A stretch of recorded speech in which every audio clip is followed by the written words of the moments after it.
Hello everyone, this is Arafel and playing another DOS era game. This time I'm playing F Godmom, presumably short for Fairy Godmother. From a lesser known group, again, shareware. Goes to the registration benefits before it lets us get to the actual menu.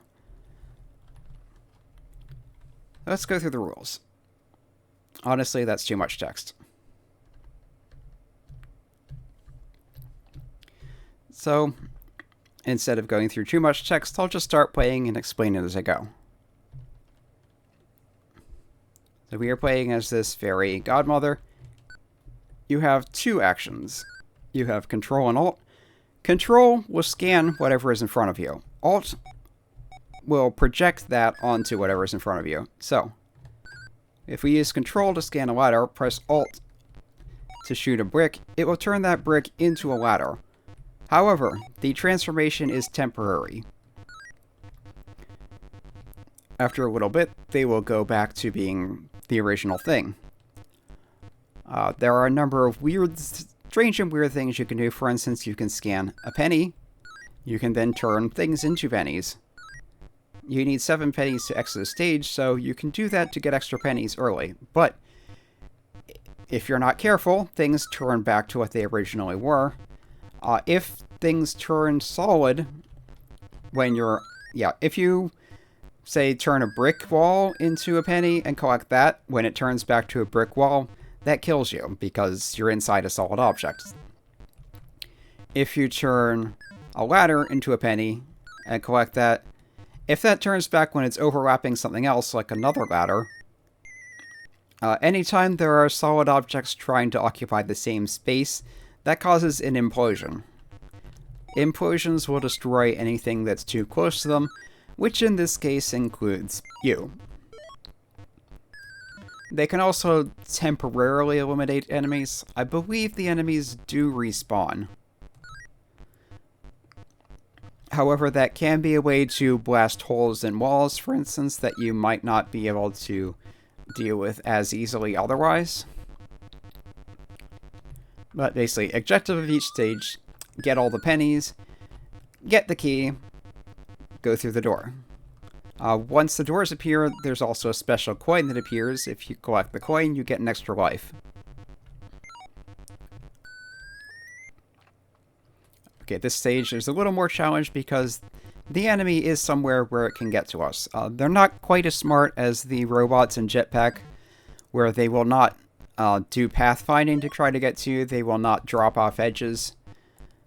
They're just kind of mindless. If you're higher than them, they'll go up. If you're lower than them, they'll go down. If you're to the right, they'll go to the right. If you're to the left, they go to the left.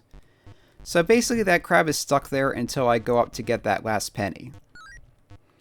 If I wanted to, I could bypass that by scanning the penny, turning something else into a penny.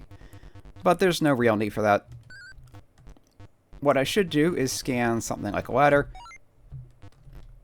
turn the crab into the ladder, not accidentally turn the penny into a ladder. It doesn't really matter because it turns back pretty quickly. If we come back over here, the crab is now stuck for all time. You can also scan those extra life coins. I forget exactly how this works. I think what it is when they turn back into bricks. Yes, you lose the extra life from the coin that turned back to a brick.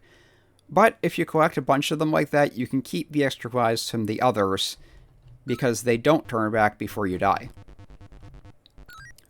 There is another trick that you can do here in this game. There is the help text mentioned there is a level select area. It says something about a door key. So the game is very literal about that. There is a literal door key. And the way you get that, you scan either the door or the key, and you project that on the other one. Okay, I don't want to have that on my wand, though. Because if I turn the crab into a key and collect it, then when it turns back into a crab, that would kill me. And there's a little warning noise when a crab turns back into a crab. If I come over here from the side so I don't actually accidentally go into the door. And then, there. The key is projected onto the door. You collect the magical warp door, which is a door key, a key embedded in a door. At this point, if I press W, instead of going through the levels in sequence, you can go to the warp stage, which has doors for every level I've not yet cleared. The ultimate object of the game is to clear every last level. As you can see, there are quite a few levels, so it can take a while, but with the door key, if you're stuck on one level, you can go to a different level and keep going. I don't think I ever actually finished this game, but yeah, it's an interesting concept. The puzzles are pretty good. It can keep you occupied for a while.